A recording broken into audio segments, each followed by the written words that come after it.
Hey guys, स्वागत है आपका सक्सेस अपनेक्स्ट यूट्यूब चैनल पर और 5000 plus mechanical engineering objective questions की सीरीज में इंजीनियरिंग मैकेनिक्स का ये थर्ड लेक्चर है। Okay, production engineering fluid mechanics cover, theory of machine चल रहा है और अब बात करेंगे इंजीनियरिंग मैकेनिक्स की। बोल रहा है कि if a number of forces acting on a point represented in a magnitude and direction by the three sides of a triangle taken in order then the force are not in equilibrium. तो ये तो बिल्कुल गलत ही है, वो तो equilibrium में होंगे ही होंगे। द मोमेंट ऑफ फोर्सेस के बारे में कुछ कहा गया है, ठीक है। Moment of forces is the turning effect produced by a force on the body on which it acts. बिल्कुल सही बात है। मान लो ये एक सर्कुलर बॉडी है ना, कोई भी आपकी एक सिलेंडर हो सकता है, एक रिंग हो सकती है, कुछ भी हो सकती है। इस पे जब ये इस तरीके से एक फोर्स एक्ट करेगा ना, तो ये जो फोर्स है ये इस बॉडी को एक एक्सेलरेशन तो प्रोवाइड करेगा ही। मतलब कि F is equal to m a तो लगेगा ही, ये इक्वेशन तो लगेगी। साथ साथ में ये जो बॉडी है इस सी जी के अबाउट इसको एक रोटेशनल मोशन भी प्रोवाइड करेगा। मतलब tau is equal to I alpha वाला पार्ट भी आपका आएगा, ठीक है। यानी कि F into R is equal to I, यानी कि मोमेंट ऑफ इनर्शिया, मान लो इसका ये रिंग है एम आर स्क्वायर अल्फा, ठीक है। तो ये दोनों वे में आपका एक्ट करेगा, ठीक है। Alpha is equal to e by r आप लिख सकते हैं, यहाँ से लगा लेना, ठीक है। ओह, बाकी चीज़ें भी तो बची यहाँ पे, देखते हैं उनको। तो ये तो सही हो गया। Is equal to the product of force acting and perpendicular the distance. तो मोमेंट तो यही होता है, फोर्स इनटू परपेंडिकुलर डिस्टेंस। और is equal to the twice the area of triangle whose base is the line representing the force, okay, and whose vertex is the point at which the moment is taken. तो बोल रहा है कि ऐसा एक triangle है और फिर वो बोल रहा है कि वर्टेक्स पे एक, और जो नीचे वाला जो बेस है वो रिप्रेजेंट कर रहा है फोर्स को, and whose vertex is the point about which movement is taken. तो ये हो जाएगा इसका वर्टेक्स, ठीक है, ये वर्टेक्स हो जाएगा। अब इस केस में ये जो डिस्टेंस हो जाएगा, ये डिस्टेंस कितना हो जाएगा, इस पॉइंट के अलावा आउट ले रहा हूँ तो इसको मान लो मैं h मान लेता हूँ, ठीक है। तो इसका एरिया ऑफ ट्राइंगल कितना होगा, half base into height, half f into H. पर हमें पता है मोमेंट कितना होता है, फोर्स इंटू परपेंडिकुलर डिस्टेंस, जिसके लिए यहाँ पे 2 भी मल्टीप्लाई करना पड़ेगा। तो ये ट्वाइस द एरिया हो जाएगा, ठीक है, ट्वाइस एरिया। अब P फोर्स का, ये जो P फोर्स है गलत दिखाया हुआ है, अगर ये P फोर्स है तो यहाँ तो डॉट आएगा और यहाँ आएगा एरो, एरो कोने में आता है, ठीक है। खैर, अगर O के अबाउट मुझे अगर इसका मोमेंट लेना है तो P फोर्स से परपेंडिकुलर ड्रॉ करो जो O पे जाए। तो OC वो परपेंडिकुलर है P फोर्स पे, तो P इंटू OC मोमेंट हो जाएगा। If a number of coplanar forces acting at a point be in equilibrium, the sum of clockwise movement is dash the sum of anti-clockwise movement। अगर equilibrium में है तो net force आपका क्या होना चाहिए, नेट फोर्स 0 होना चाहिए। साथ में नेट मोमेंट क्या होना चाहिए, नेट मोमेंट भी आपका 0 होना चाहिए, दोनों चीज़ें 0 होनी चाहिए। तो नेट फोर्स 0 होने के लिए क्या कंडीशन होती है आपकी, summation of forces in x direction should be 0, summation of forces in y direction should be 0, और नेट मोमेंट 0 होने के लिए summation of moment about any point should B 0, about any point, ठीक है। तो ये इक्वल टू 0 होना चाहिए। अब इसमें क्या होता है, समेशन ऑफ मोमेंट, मान लो आपने एंटी क्लॉकवाइज मूवमेंट को पॉजिटिव ले रखा है तो क्लॉकवाइज को नेगेटिव लोगे, है ना, और समेशन ऑफ मोमेंट आपका 0 होना चाहिए, इस तरीके से आता है, ठीक है। नेक्स्ट, वेरिग्नॉन थ्योरम एग्जाम्स में पूछी जाती है, तो इसको तो पढ़ना बनता ही है, पढ़ लेते हैं।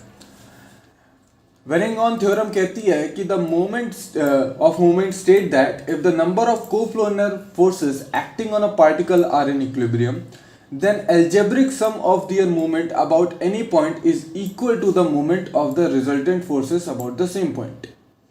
ठीक है, अगर बहुत सारे फोर्सेस एक्ट कर रहे हैं अबाउट ऑन एनी बॉडी, तो उन सब के कारण जो उनका समेशन ऑफ मूवमेंट होगा, हर एक फोर्स का मूवमेंट निकालोगे और उसको सम अप करोगे तो वो बराबर होगा रिजल्टेंट के मोमेंट का, रिजल्टेंट फोर्स के मोमेंट का अबाउट द सेम पॉइंट। इसका एप्लीकेशन भी हम देखेंगे, क्वेश्चन उससे सॉल्व करेंगे। According to the law of movement, if the number of coplanar forces acting on a particle, अगर वो इक्विलिब्रियम में है, अगर इक्विलिब्रियम में है तो एल्जेब्रिक सम ऑफ मूवमेंट वहां पे क्या होगा, जीरो होगा। For any system of coplanar forces the condition of equilibrium क्या होती है, algebraic sum of horizontal component forces zero होना चाहिए, यानी कि इसको मैं summation of f of x zero बोल सकता हूं। Again algebraic sum of forces of component y direction में जीरो होने चाहिए, जिसको मैं summation of f of y is equal to zero बोल सकता हूं। And the algebraic sum of the moment of all the forces about a point should be zero. Moments की बात हुई तो summation of moment at an a point भी बोल सकता हूँ। ठीक है, मोमेंट में ऐसा नहीं होता कि आप बोल रहे हो कि ना, मोमेंट में ऐसा नहीं होगा कि आप बोल रहे हो कि एम एक्स एम वाई नहीं होता, मोमेंट तो मोमेंट ही होता है। ठीक है, तो यहाँ पे all of them are correct आ जाएगा। The forces whose line of action are parallel to each other and act in the same direction. ऐसे फोर्स जिनकी लाइन ऑफ एक्शन पैरेलल हो, इस तरीके से फोर्सेस हो, तो ये इस तरीके से फोर्सेस एक ही डायरेक्शन में लाइन है, तो इनको क्या कहते हैं, इनको कहते हैं like forces, like parallel forces. ठीक है, फिर तीन फोर्सेस हैं 100, 200 और 300 न्यूटन के, and have their line of action parallel to each other but act in opposite direction. अब ये एक क्वेश्चन देखो, मैंने आपको पता ही RS खुरमी की बुक से उठाया। अब मान लो मैंने 100 न्यूटन इस तरीके से बना दिया, 100 न्यूटन अपोजिट था तो ये 200 न्यूटन हो गया। अब अगर इसके अपोजिट बनाने जाऊंगा 300 न्यूटन, तो ये दोनों लाइक हो गए, ये अनलाइक हो गया।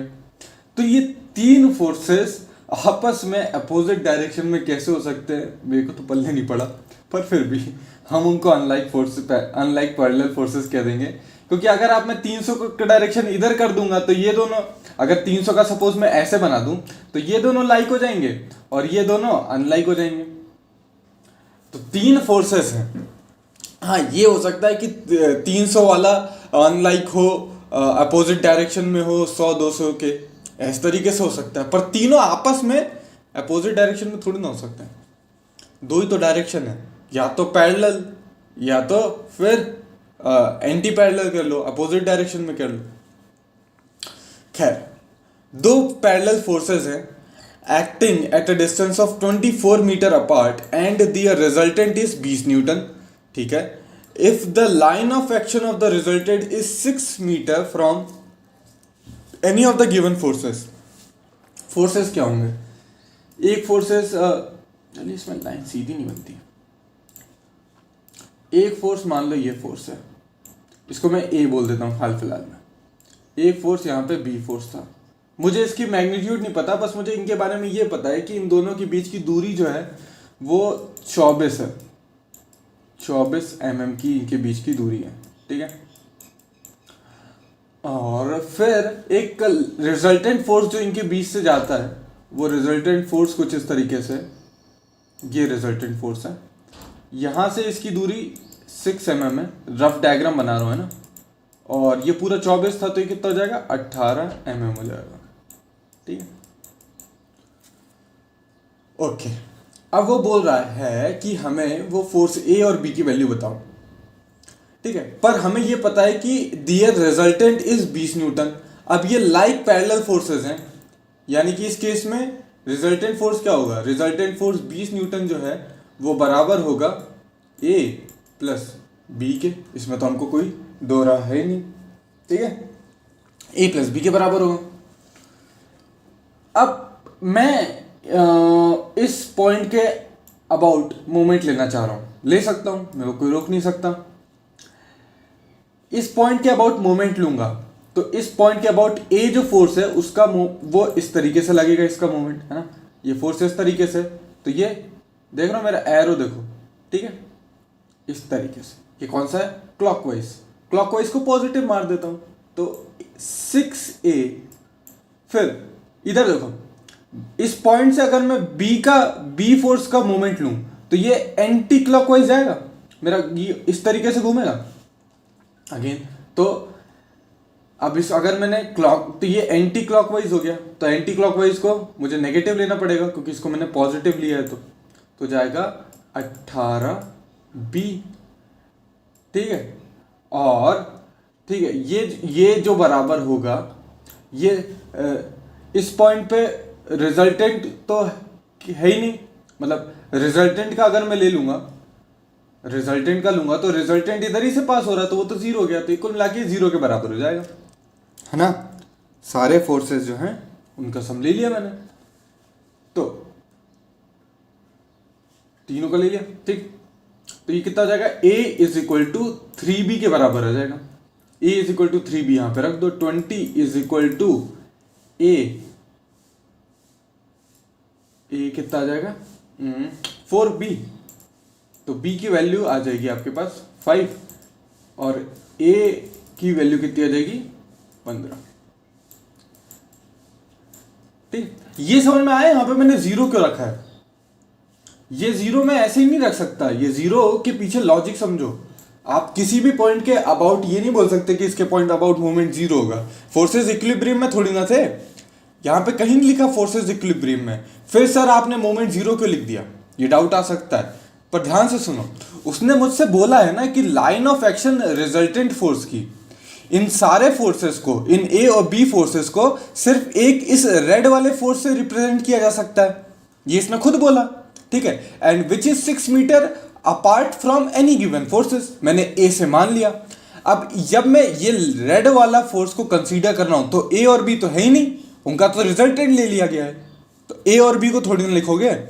अब ये तो रिजल्टेंट फोर्स आ रहा है, ये रिजल्टेंट फोर्स का इसी की लाइन ऑफ एक्शन पे जो पॉइंट होगा उससे इसका परपेंडिकुलर डिस्टेंस क्या होगा, जीरो होगा, क्योंकि पॉइंट जो है उसी की लाइन ऑफ एक्शन से पास हो रहा है।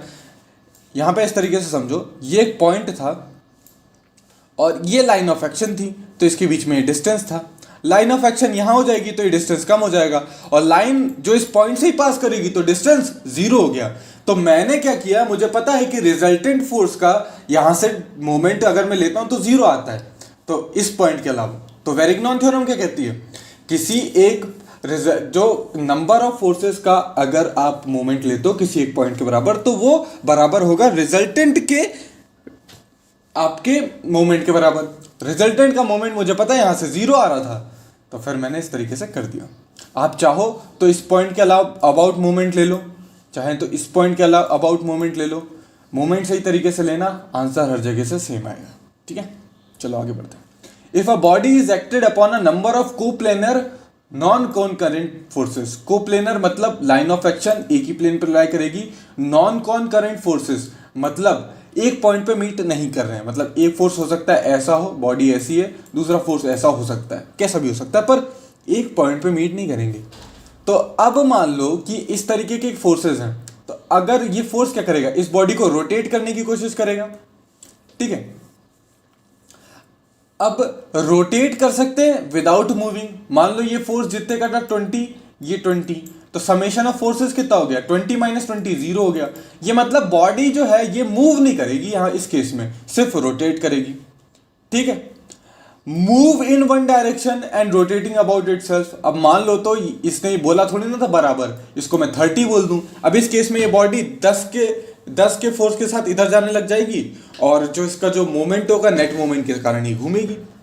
कंप्लीटली रेस्ट पे भी रह सकती है, कैसे रह सकती है कंप्लीटली रेस्ट पे, कंप्लीटली रेस्ट पे अगर मैं बात करूं, बॉडी को कंप्लीटली रेस्ट पे रहना है, ठीक है। अब उस केस में क्या होगा, एक 20 का फोर्स यहाँ से लग रहा है, ठीक है, और फिर एक मान लो 20 का फोर्स यहाँ से लग रहा है, ठीक है। Summation of forces x direction में 0 है ना। 20 का फोर्स यहाँ से लग रहा है, 20 का फोर्स यहाँ से लग रहा है, कोई दिक्कत नहीं है। पर ये जो रेडियस है ये आर है, तो मोमेंट कितना हो रहा है हाल फिलहाल में, समेशन ऑफ मोमेंट की हाल फिलहाल में बात करूं तो 20 इंटू आर, ये कौन सा है, दोनों जो हैं वो एक ही डायरेक्शन में, ये वाला क्लॉकवाइज, ये वाला भी क्लॉकवाइज, तो 40 आर लिख देता हूं, ठीक है। अब देखो यहां से मैंने एक फोर्स लगाया 20 के बराबर, और ये एक फोर्स लगा दिया इधर से 20 के बराबर। अब summation of a force in y direction, ये ऊपर की 20 तरफ, ये नीचे की 20 तरफ, अगेन 0। अब इस 20 के फोर्स के कारण अब जो मोमेंट लग रहा है वो लग रहा है एंटी क्लॉकवाइज डायरेक्शन में, और इसकी वजह से भी एंटी क्लॉकवाइज डायरेक्शन में, -40 आर, ठीक है। तो यहां पे मोमेंट क्या हो गया, 0 हो गया। Summation of forces in x direction भी 0 हो गया, summation of forces in y direction भी 0 हो गया। तो ये बॉडी, अब इस पे फोर्स तो लग रहा है पर ये बॉडी ना रोटेट करेगी ना ससुरी, ये बॉडी आपका ट्रांसलेशन मोशन दिखाएगी, कहीं मूव करेगी, ये कंप्लीटली रेस्ट पे रहेगी। तो सारी चीजें पॉसिबल हैं, ये सारी it may happen, it may happen, okay. जरूरी नहीं है कि कोई भी फोर्स लगाओ तो इस तरीके की सिचुएशन आए, पर ये इनमें से कोई भी सिचुएशन आ सकती है, ठीक है। नेक्स्ट देखते हैं, a smooth cylinder lies on a convex surface remain in dash equilibrium. देखो थ्योरी ऑफ मशीन में मैंने इक्विलिब्रियम नॉन इक्विलिब्रियम की बात की है। मैंने आपको बताया था अगर बॉडी आपकी एक बॉडी है, सिलेंड्रिकल बॉडी है, अगर वो ऐसे स्ट्रेट सरफेस पे रखी हुई है, उसको थोड़ा सा हिलाओगे तो आगे जाके फिर से वो रेस्ट पे आ जाएगी, और उसको लगेगा कि यार कुछ हुआ ही नहीं, जैसी मैं इधर थी वैसे इधर हो गई। तो ये कौन सा कहलाता है, न्यूट्रल, ठीक है, न्यूट्रल इक्विलिब्रियम। और मान लो बॉडी इस तरीके से थी, ये लौंडा, ये जो बॉडी है मान लो ये लड़का है, लौंडा है अपना, और लड़की ने अगर थोड़ा सा भी इसमें डिस्टरबेंस दिया, ये ऊपर चढ़ेगा, यहाँ पे जाएगा, फिर नीचे आएगा, फिर नीचे आएगा, थोड़ी देर बाद यहीं आ जाएगा, कोई फर्क नहीं पड़ता। इसे कहेंगे स्टेबल इक्विलिब्रियम। लौंडे का दिमाग खराब हुआ, लौंडे ने बोला यार मैं, इसने मेरे को कुछ भी बोला, मैं थोड़ी देर बाद मान गया, वहीं पे आ गया, मैंने कुछ हंगामा नहीं किया, मैं लड़की के साथ भी ऐसा करता हूँ। लड़की का केस अलग है, मगर इसको ये बात पता नहीं थी। उसके केस में ये लड़की ऐसे रखी हुई है, ये जैसे इसने डिस्टरबेंस दी, ये लुढ़क के यहां चली गई, और ये कभी जिंदगी में यहां पे वापस नहीं आने वाली बॉडी। इसे कहते हैं अनस्टेबल इक्विलिब्रियम। सर ये लड़के का केस हो गया, ये लड़की का केस हो गया, ये वाला कौन सा केस है, ये शादी वाला केस है। आपने डिस्टरबेंस दिया, थोड़ी देर बाद लड़ाई झगड़ा हुआ, कुछ हुआ, उसके बाद सारी चीजें वैसी नॉर्मल, शादी हो गई, अब तुम थोड़ी ना कहीं भाग जा सकते हो, ठीक है। Three forces acting on a rigid body are represented in magnitude and direction, and the line of action of the three forces taken in order. The forces are equivalent to the couple whose moment equal to, तो ये twice the area of triangle होता है, ये हमने already देख चुका है, पहले देखा था, डिस्कस किया था किस तरीके से twice the area of triangle हो रहा है, तो ये वहीं से आ गया। The principle of transmissibility of the forces state that when the forces are acting upon the body, its effect. तो फोर्सेस ऑफ ट्रांसमिसिबिलिटी कहता क्या है कि मान लो कि अगर फोर्स एक्ट ऐसा है फोर्स, और ये फोर्स इस तरीके से एक्ट कर रहा है, तो इसके लाइन ऑफ एक्शन में मैं फोर्स को कहीं पे भी मूव कर सकता हूं। अगर can be moved anywhere along it's line of action without changing the external force on a rigid body, तो फिर जो इफेक्ट आएगा वो सेम होगा। तो इफेक्ट जो होता है वो same at every point on its line of action देखने को मिलेगा। एक smooth cylinder lies on horizontal surface, ये कौन सा था, न्यूट्रल इक्विलिब्रियम था। If three forces acting on a point represented in magnitude and direction by taking the three sides of a triangle taken in order, then force shall be in equilibrium, okay. Two equal and opposite parallel forces whose line of action are different can be represented by a single parallel force. दो equal forces है, ठीक है, मतलब magnitude equal है, 20-20 के मान लूंगा. Opposite parallel forces हैं जिनके लाइन ऑफ एक्शन भी डिफरेंट है और उनको आप सिंगल फोर्स से रिप्रेजेंट कर सकते हो. मतलब कि एक 20 का फोर्स ऐसे लग रहा है और एक 20 का फोर्स ऐसे लग रहा है. भाई इक्वल फोर्सेस है, अपोजिट है, लाइन ऑफ एक्शन डिफरेंट है, इसकी इधर है, इसकी इधर है. अब इस केस के कारण समेशन ऑफ फोर्सेस हो गया आपका 0, मतलब रिजल्टेंट फोर्स भी होगा 0 का. तो अब तुम और मोमेंट, समेशन ऑफ मोमेंट कितना आ रहा है, नेट मोमेंट इस पे आ रहा है 40 आर के बराबर. ऑलरेडी देख चुके, ये आर है, पिछले क्वेश्चंस में देखा था. अब बताओ, अब तुम इस बॉडी, अब इसी की जैसी बॉडी ले लो, मैं तुमसे बोल रहा हूं कि उस पर फोर्स लगाओ 0 का और मोमेंट ले आओ, तो ऐसा हो नहीं सकता. आप बोलोगे सर आप मुझसे फोर्स लगाने को ना बोलो, मैं इस पे एक मोमेंट ही लगा देता हूं ना 40 आर का, काम हो जाएगा, वो लग जाएगा, पर एक सिंगल फोर्स नहीं हो सकता. ठीक है, तो ये इनकरेक्ट है. Two equal and opposite parallel forces whose line of action are different form a couple. दो इक्वल एंड अपोजिट फोर्सेस, यहां से 20 लग रहा है, यहां से 20 लग रहा है, ठीक है, लाइन ऑफ एक्शन डिफरेंट है, अपोजिट डायरेक्शन में, ये प्लस में है, ये माइनस में है, और ये कपल फॉर्म कर रहे हैं. कपल मतलब समेशन ऑफ फोर्सेस 0 हो गया और समेशन ऑफ मोमेंट कुछ ना कुछ होगा, not equal to 0. A couple produce, और ऐसा फोर्सेस जब summation of f of x 0 है, यानी कि m into a of x, तो जब फोर्स 0 है तो a ऑफ एक्स तो 0 हो गई, मास तो 0 होता नहीं है, तो यहां पे क्या होगा, सिर्फ आपका क्या आएगा, रोटेशनल मोशन आएगा. इस मोमेंट के कारण सिर्फ रोटेशनल मोशन आएगा. m is equal to I alpha, और यहाँ पे जब m 0 नहीं है तो अल्फा भी 0 नहीं होगा, तो अल्फा कुछ एक होगा और वो रोटेशनल मोशन का कारण बनेगा. Which of the following statement is correct. The algebraic sum of forces constitute in couple is 0. ठीक है. Algebraic sum of forces constitute in couple about any point is same, या 0 होता है तो किसी भी एक पॉइंट के अबाउट ले लो, वो तो सेम ही है, 0 ही है. Couple can not be balance by single forces, अभी हमने डिस्कस किया. ठीक है, तो यहाँ से सारी चीजें सही है. तो ये वीडियो था, आशा करता हूँ आपको चीज कंसेप्ट समझ में आएगा. Thanks for watching and as always have a nice day.